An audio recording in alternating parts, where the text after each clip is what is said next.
I know there's a lot of you guys who listen to the podcast who are having a hard time telling your community, your brothers, your best friends, guys you grew up with, coworkers about the work that you're doing. And the very nature of our mission is to get all men on board with some version of looking at ourselves, identifying those blind spots that we have, and then taking action to become better versions of ourselves for our families, for our communities, and for the future. How do I talk about men's work with other people in my community who don't know what men's work is? This is a huge question, and I think it's an even bigger question that I give credit to because I've been doing this stuff for over 10 years of my life. But when I thought about this recently, I thought to myself, man, there is still some challenging conversations I have about the work that I do. Simply because for many generations, this is something that men just don't do. We don't talk about what's really going on with ourselves and with each other. So I wanted to do a special 2-part Monday morning meditation episode around how to talk about men's work with men in your life and how to talk about men's work with women in your life. And I'll explain why there's a distinction between the two. This episode, I'm going to talk about how to talk to men who have no idea what men's work is. Now, in order to really understand, maybe you've been listening to the podcast for a couple years now, maybe you've come to one of our events, maybe you've been doing men's work in multiple different organizations for years now. I want you to go back. I want you to go back before men's work was even something that you knew about, right? And just close your eyes for a second and try to remember what it was like to be a man on this planet and have no permission to talk about what you're feeling on the inside. Just remember what that feels like. Remember the messages you got when you were a kid. You know, if you cry and show emotions, you're a pussy. If you talk about your feelings, people aren't going to trust you. All those messages that we got from one source or another that shut us down. Just remember what that felt like. However long ago that was. Maybe that's right now. Maybe you're still feeling that right now as you listen to this.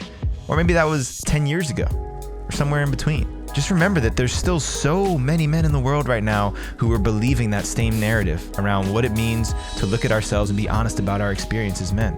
I know I take it for granted. Like I said, I've been doing this for over 10 years now. It's easy for me to forget what life was like before I started to talk about what was really going on inside of me, what I was really feeling. So the first thing to do is just have some empathy, right? Have some empathy for wherever a man may be at. The next man that you run into, maybe it's a guy that you run into at the coffee shop and he sees you reading a book. Maybe you're reading Way of the Superior Man. He's like, oh, what's that book about? It'd be tempting to go jump right in and go to the core because that's what we learn how to do after we've been doing this stuff for a while, right? There's no reason not to be honest and full and genuine in our expression. But you got to do what I call taking the temperature of the room. Recognize who you're speaking to. Ask some questions. Oh, have you ever heard about men's work? What is men's work?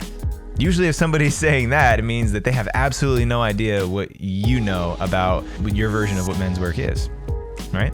So take that into consideration. Say, oh, well, have you ever sat down in a room with just men talking about how they feel? What are you talking about? That's gay, right? You never know what the response is going to be, right?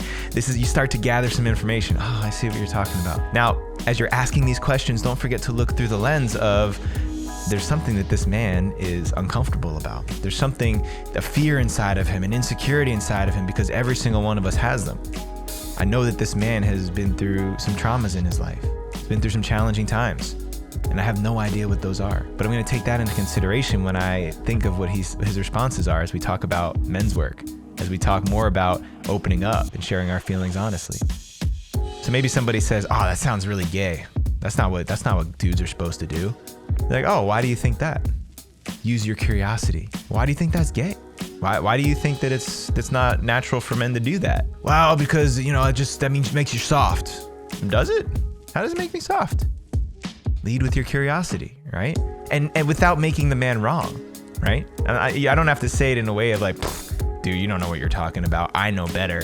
Nobody wants to be in a conversation like that. But as long as you lead with that curiosity, and overall, this is probably the most important thing, you're creating a space where this other man can express himself freely, and you're not going to disengage just because he says something you might not agree with.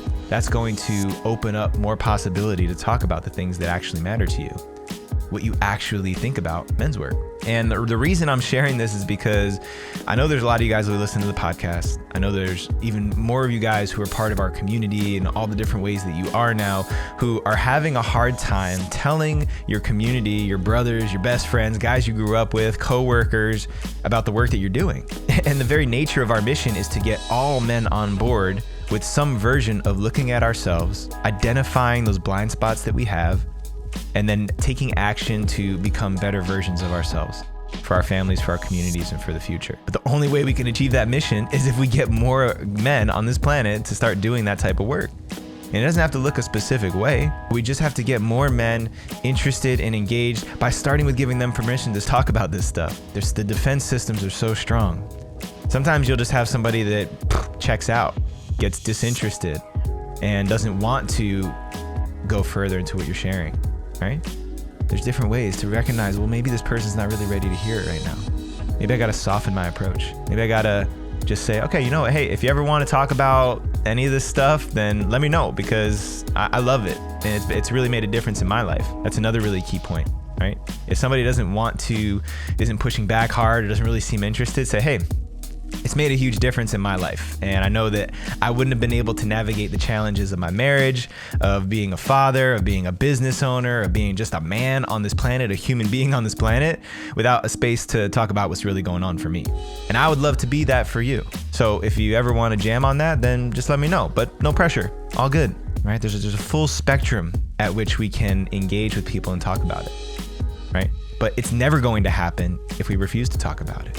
If it's hard for you to talk about the work you're doing with your dad or with your brother who has a completely different belief system or orientation around life, then there's no way that they're going to get access to that. Right? It's having the courage to have that conversation, knowing that sometimes people are going to push back on you. This conversation is going to make people uncomfortable. What do we do when we're uncomfortable? Right? We fight back, or we run away, or we freeze up. Fight, flight, freeze. That's what we do. What we do all day long. Every single one of us, every human being on this planet, when we get uncomfortable, we do one of those things. So learn to recognize what's happening when someone gets uncomfortable. And even better, what happens when someone's really curious? Hey, tell me more.